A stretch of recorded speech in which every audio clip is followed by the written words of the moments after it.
masquerade that dances to please the guests and the Oba.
ITV, certainly the best.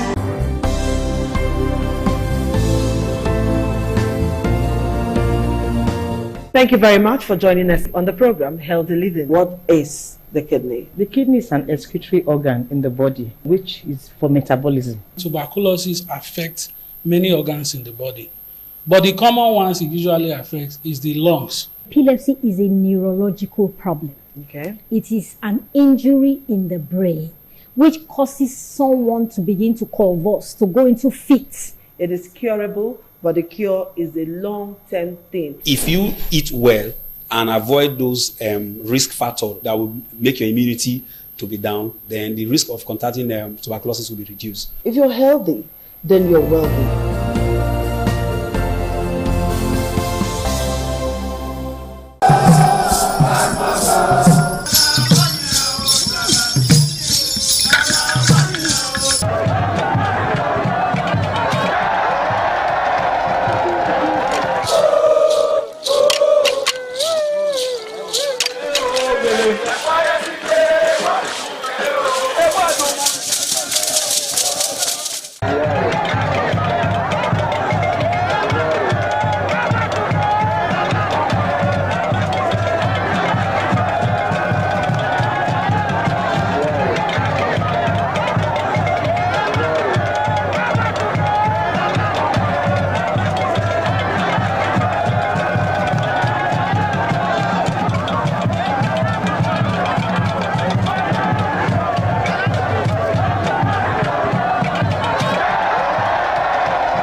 ITV, certainly the best.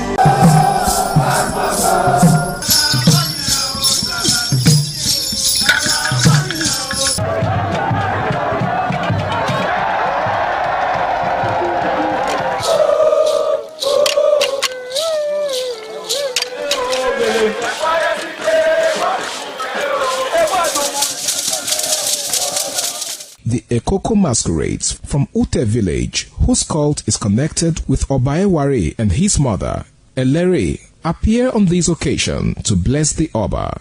Ekoko is a ritual masquerade that dances to please the guests and the Oba.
This is ITV. Certainly the best.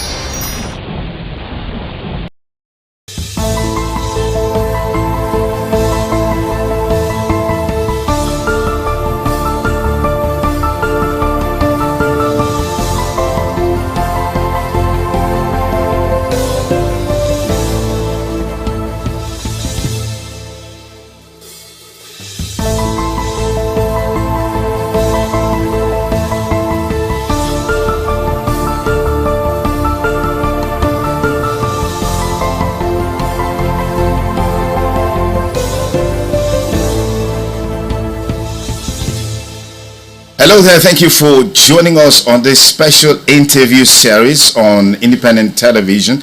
And I'm Sonny Duke Okosun. Our guest today on the program is the Ambassador of the European Union to Nigeria and ECOWAS. As a matter of fact, the Ambassador of the European Delegation to Nigeria and ECOWAS, His Excellency Ambassador Gauthier Mignon. Thank you for obliging us your time.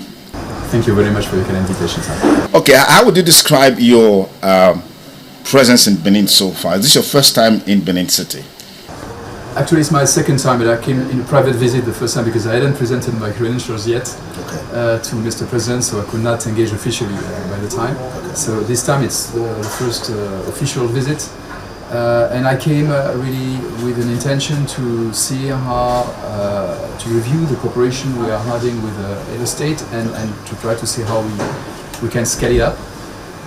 But I took the opportunity to visit yesterday to participate to a private preview of the Museum of West African Arts here in Edo State, which is a project I already saw last year when I came first to Benin City. Also, so how would you describe the level of partnership between the European Union and, of course, Nigeria, and particularly Edo State? Well, with Nigeria, the European Union, together with its member states and its development banks, what we call Team Europe, I think the first partner, is Nigeria's first partner in many areas, in trade and investment in particular, and also in cooperation in many areas. And we have 730 million euros in grants for bilateral cooperation with Nigeria between 2041 and 2027, plus also sizable amounts of loans, subsidized loans. And with Edo State, we've had good cooperation in several areas. I'm thinking in particular of support to migration governance and support to stranded migrants returning to Nigeria, and many of them are from Edo State. And in the last few years, we supported more than 23,000 people to come back and reintegrate into their communities nationally, and many of them in Edo State, just to name an example. So we think we can do more in other areas. We're also working in digital economy, in renewable energy, and also in projects for communities. But I always come with states so important like Edo State with an idea of how to try to improve and strengthen what we are doing already. All right. What is the policy thrust of the European Union in terms of opportunities for young people as it relates to education? Well, for us, education is key, and young people are a cross-cutting priority in a country like Nigeria. So in all our projects, we integrate a dimension for young people and also for women. And in particular, as far as young people are concerned, we are funding a big national project called Nigeria Jubilee Fellowship Program. It's about helping young graduates to integrate into labor markets by funding a 12-month scholarship for having internships in medium and small size enterprises or public service to get a first professional experience. And this is something that we are now scaling up with the federal government. And we are also offering possibilities of studies in Europe, particularly through the Erasmus program. We have more than 100 Nigerians going every year to Europe to study a master in the framework of the Erasmus program. All right. What is the policy thrust of the European Union in terms of opportunities for young people as it relates to education? Well, for us, education is key, and young people are a cross-cutting priority in a country like Nigeria. So in all our projects, we integrate a dimension for young people and also for women. And in particular, as far as young people are concerned, we are funding a big national project called Nigeria Jubilee Fellowship Program. It's about helping young graduates to integrate into labor markets by funding a 12-month scholarship for having internships in medium and small size enterprises or public service to get a first professional experience. And this is something that we are now scaling up with the federal government. And we are also offering possibilities of studies in Europe, in particular through the Erasmus program. We have more than 100 Nigerians going every year to Europe to study a master in the framework of the Erasmus program in particular. Fantastic. If you just join us, we have with us the ambassador of the European Commission delegation to Nigeria and Africa, who is in Edo State currently on a private visit, engaging him on a wide range of issues, looking at the partnership between the Commission and Nigeria, and particularly Edo State. Ambassador Mignot, let me quickly take you on a trending issue in Nigeria right now, which has to do with violence, extremism, and the talk around genocide against Christians is gaining momentum across the world, particularly in the US and several other places. What's the Commission's perspectives on this issue, and what is the intention in terms of helping Nigeria to deal with banditry, Boko Haram, and all other, extremism that we're seeing playing up in the country right now? I think it's important not to exaggerate or oversimplify situations which are very complex in Nigeria in terms of violence and insecurity. Of course, it's a big concern for everybody, including for us. We are very much committed with freedom of religion and belief in particular, and of course, any attack against communities or individuals because of their religion must be condemned, are unacceptable. But at the same time, we stand in solidarity with Nigeria, with the victims of the attacks, of course, and with the overwhelming majority of Nigerians who are willing to coexist peacefully beyond ethnic or religious differences. And so we stand in solidarity with Nigeria to fight the many drivers of violence and insecurity. And religion is only one of them. And we've been supporting Nigeria for many years through many projects of peace building, of de-radicalization, demobilization of former members of non-state armed groups, for instance. And we are ready to do more.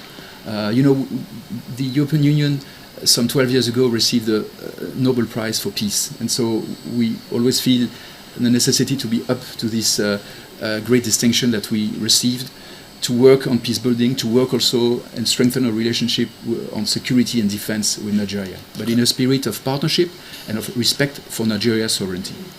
Fantastic. You're here specifically because of the Museum of West African Arts, MOA, which of course was launched just a few days ago. But what's your take on the current issues surrounding the Museum of West African Arts, particularly against the background of some of the things that happened there, during the inauguration of the center? You were there.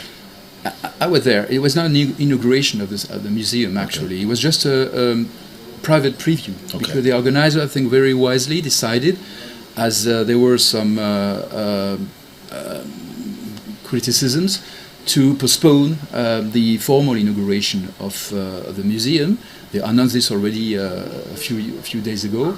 And so yesterday was just a private preview for partners, friends, diplomats like myself and other European ambassadors. The EU has no direct involvement in this project. We are not funding this project. We might do it in the future because we want to partner more with museums and cultural institutions in West Africa and Nigeria, but we have no direct involvement so far.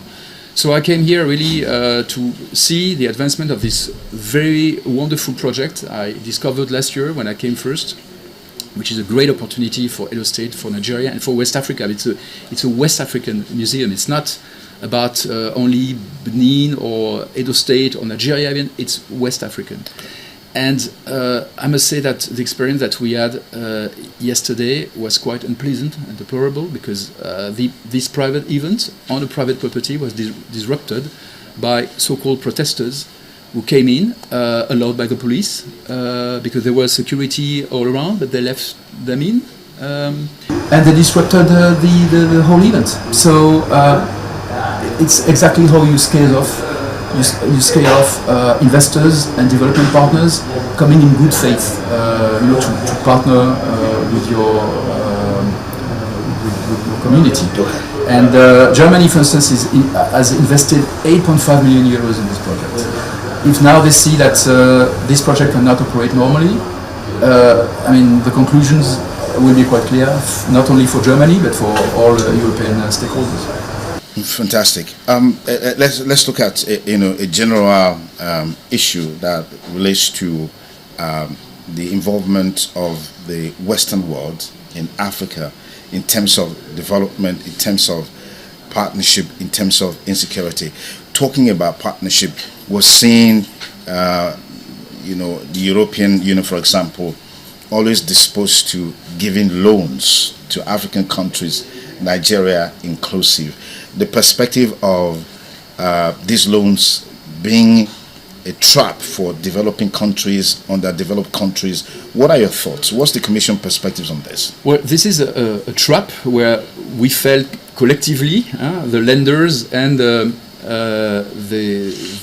our African partners 30 years ago, and we had at the time to pardon part of this debt, to do a whole work to get out of this situation. So now, through, in particular, our new cooperation strategy, which is called the Global Gateway Strategy, we are very attentive not to fall again into this trap.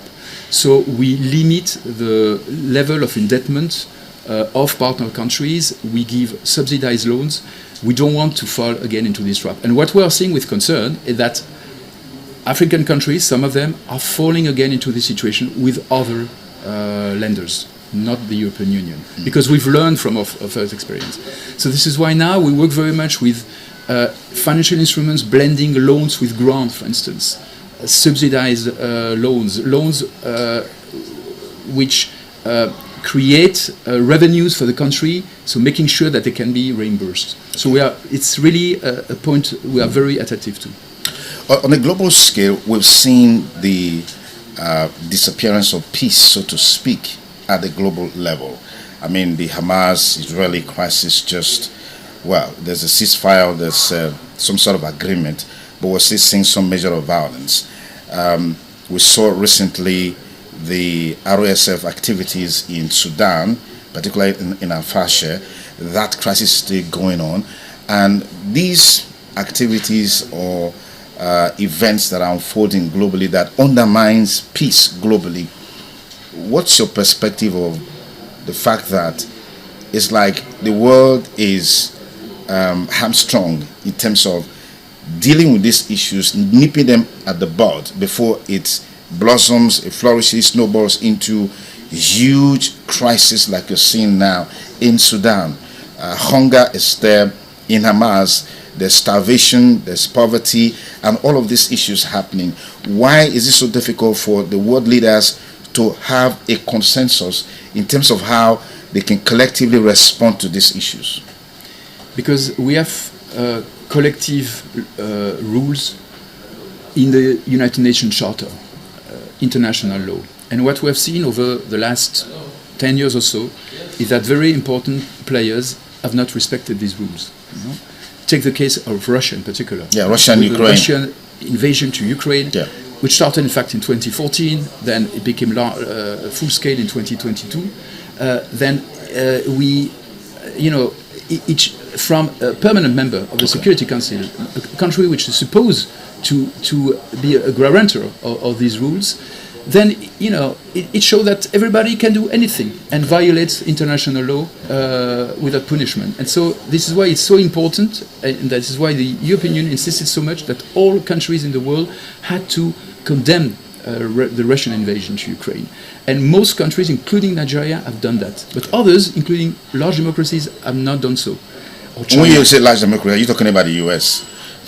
The U.S. Has done so, but others have not. Okay. And then, other crises also popped up, and then when the law starts to be broken here and there, it just becomes contagious. Ambassador Gotna Migno, thank you so much for your time. Truly appreciate this conversation. Pleasure. Thank you, sir. Okay, I've been talking with Ambassador Mignot, who is the head of the European delegation to Nigeria and Africa, is currently in Edo State on a visit, and we've been engaging him on a wide range of issues. Thank you for staying with us, and have a beautiful day ahead. Bye for now.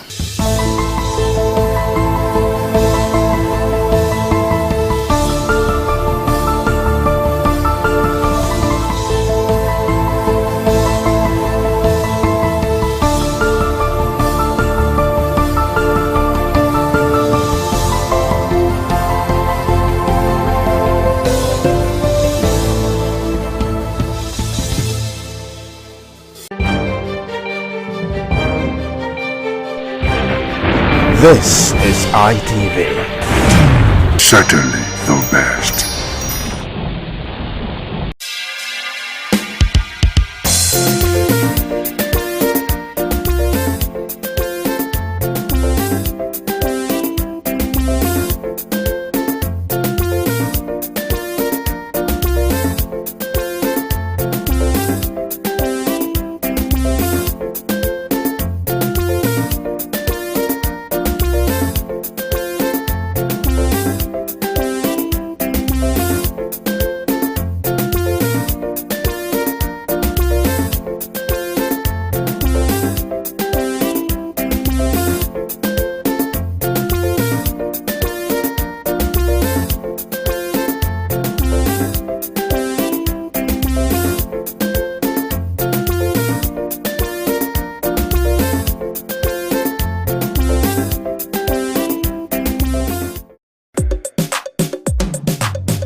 The land of Onwa is inhabited by the people with common ancestry, language, religion, economic and socio-political ties. However, irrespective of their subtitle differences in language and culture, they share common traditions. The people are known for their hospitality. Onwa traced their origin to Benin Kingdom. As a result, for a man to find a comfortable place for living, the name Onwa was derived from the largest and longest river in the area, which is known as Onwian or Onwa.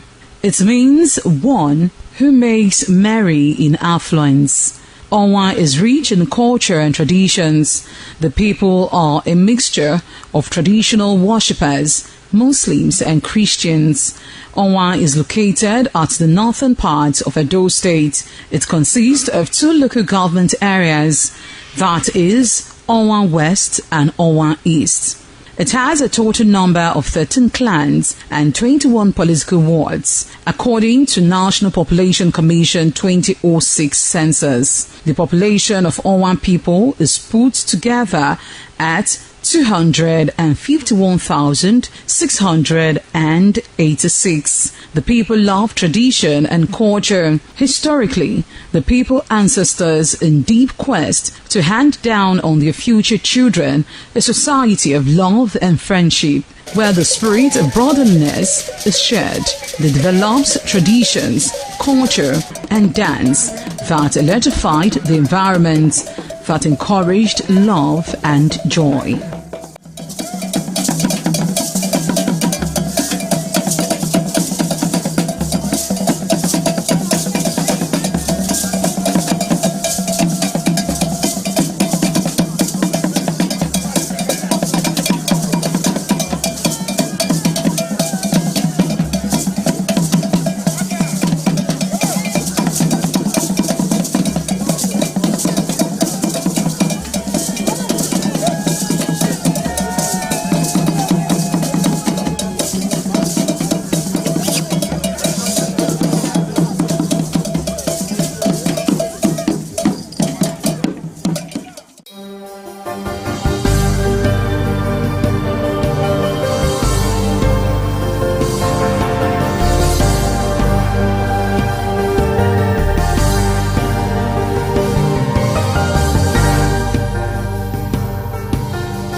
ITV, certainly the best.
Ugeni Madonna, Imazedion, Overo, Ovesniagbe, Emanazo, or Ugeni Madonna. You will have to serve the community for 30 years before you come to this stage.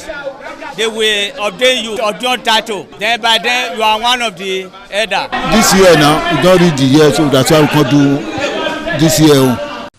Historically, joining the Elders Council, an individual must have reached a certain age and must have made significant contributions to the community through leadership, service, or other meaningful ways. There was jubilation in the community as sons and daughters of Okada, both at home and in the diaspora, trooped out to be part of the ceremony with various homes of the initiates agog with festivities. Friends and well-wishers of those initiated into the Elders Council jubilated at the Ogwedion after performing all traditional rites. The elders, known as Edion, in company with their loved ones, danced to their various homes where guests and family members were entertained.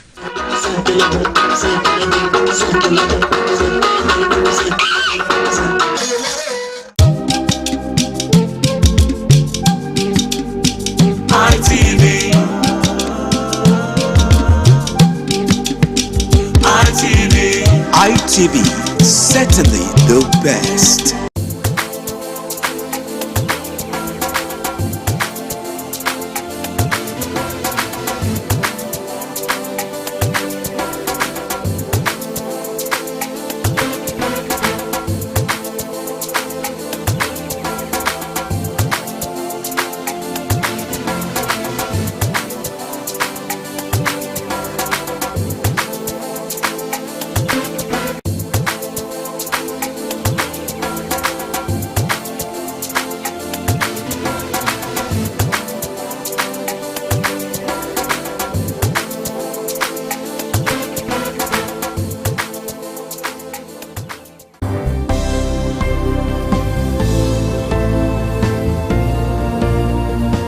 Thank you very much for joining us on the program, Healthy Living. What is the kidney? The kidney is an excretory organ in the body, which is for metabolism. Tuberculosis affects many organs in the body, but the common ones it usually affects is the lungs. Epilepsy is a neurological problem.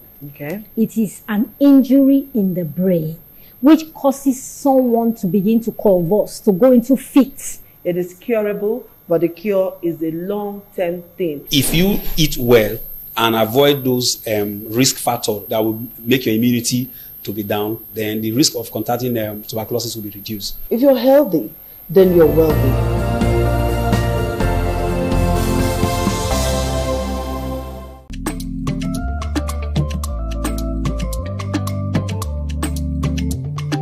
The man went out to bring in thugs to come and beat her. Yeah. In a situation like that, do you think women would have seen that and still want to speak? Really, we're talking about. That's what I said. So when they bullied her, Yeah. now, if she's not bold enough, she will shut up. What is your advice for girls out there that are so desperate to be married? We women, we have to be really intentional about our parenting. If you know a child is being abused, or you see signs, a bruise or a child, it has to be investigated. People barely even breathe when they are going for a shrebi and something. You have to be They smart. can't sit If down. you see where they are dressing them or are dragging on both sides, you cannot breathe. And these women will stay in those events for hours just to keep up with that beauty trend. Is that healthy? That's not healthy. I am Patricia Uremu Gabriels and we're reaching you live from our Lagos Network studio. Of course, Women in Conversation is a program designed for women to discuss about themselves.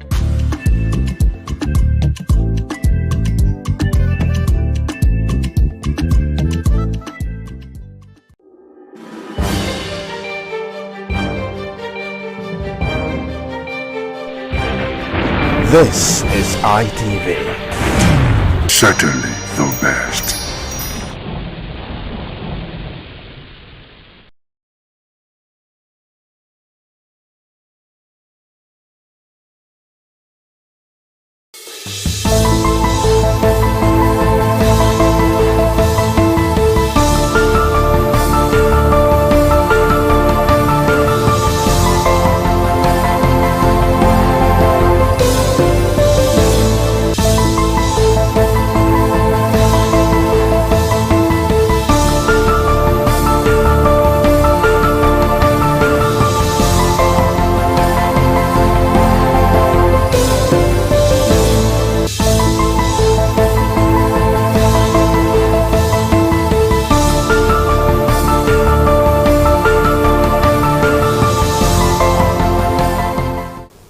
It's Law and You, the program that brings legal issues to the people and the people to the law. Today, we shine the spotlight on accountability in governance, a cornerstone of democracy that ensures those entrusted with power do not abuse it or abandon their duties. But what happens when public officials fail to perform? Are citizens helpless observers, or does the law empower them to demand change and seek redress? From petitions and, of course, public interest litigations to recall processes and legal sanctions, this edition explores the legal remedies available to citizens when elected or appointed officials fail in their duties. We will be speaking with legal minds and, of course, rights advocates on what the Constitution says and what the court can do and what you as a citizen must know. And don't forget, you stay with us on Law and You as it unfolds the power of the law in the hands of the people. My name is Philip Omao-Gyukbo. We'll be looking at accountability in governance and, of course, legal remedies, that the citizens can explore. We will also have the opportunity to have the presence of a custodian of the law in the person of Emmanuel Obakpolo. Big thanks for always having time to be part of this show. Good afternoon, Philip. Good afternoon, Nigerians. All right, let's quickly set the ball rolling. A lot that needs to be done as regards getting it right. We have a system that needs to, work effectively. But first of all, what is accountability in governance? And how does it apply to the citizens demanding this? What importance does it have for citizens to demand this from the government of the day? Yeah, accountability, as pronounced, is to give records. So accountability in governance is the presentation of records on government's administration to the people and how those records have been properly handled by those in government. That is just accountability. So accountability is to ensure that the people understand and have knowledge on how governance is being carried out on their behalf by those in government. Okay, but what is the importance? Why should they do that? Yeah. If you look at governments, from the definition of democracy, it's a government of the people, for the people, and by the people. That is what democracy is. And now government is a machinery of governance. So those who are in government, they are managing the wealth of the nation on behalf of the people. And as such, they must give account of how those resources that are made available by the people on the people, so that the people will now understand and have knowledge properly on how governance is carried out. And this government, the governance must be on the benefit of the people. That is all. That is the singular reason why there must be accountability in governance. You don't go into administrative spree or financial spree on how to just spend public fund without being accountable to it. Okay, do you see a disconnect in between, as in the aspect of the government functionaries, backing on the accountability project to make sure that they give account to the people and render their still worship, and again the aspect of the people, those who are being governed, demanding this? Do you see a disconnect? Yes, I see a disconnect, because if you look at the provisions of the Constitution, the extant Constitution of the Federal Republic of Nigeria, which upholds and observe and also demand practice of the separation of power, which is spelled out of and enshrined in section 4, 5, and 6, is all about accountability. And also, if you look at section 85, subsection 1 of the extant Constitution, we provide for the office of the Auditor General of the Federation. The essence for the office of the Auditor General of the Federation is to provide for accountability, because he is the one who will audit government accounts, he audit government expenditure, and now know how money or monies that belong public fund has been used, administered, or utilized for the benefit of the people. So there is now a disconnection. Why do I say so? Because even the legislative arm, who ought to carry out oversight function in ensuring that the executive, which is vested with the power to perform executive function and also the runnings of government on behalf of the people are doing that as it as spelled out by the law. Unfortunately, we have a legislature, particularly in this Fourth Republic, that is so lackadaisical and a rubber stamp. So wherein instead of them to carry out their function, they are busy carrying out the lullaby of on your mandate we shall stand. That is not the reason why they are elected. That is not why a legislative function. The legislative function is to ensure that accounts and accountability as rendered by the executive are done on behalf of the people, even to them, properly, so that the people can now be beneficiaries of government expenditures and the runnings of government. Okay, when you say the legislative arm seems to be failing in that, let's draw a dichotomy, because I understand separations of power, by Montesquieu has brought a situation where the legislative arm, make laws, and of course why the executive implement these laws, and then the judiciary, interpret and settle disputes, between all of this. Are you saying generally that the legislative arm under the system we operate in Nigeria is faulty to a point where any elected official seems to be tilting towards executive? Yes, and I did say that with specific reference to the current legislative arm of government we have. Did you say that, or do you say that as regards the officials or the system of practice?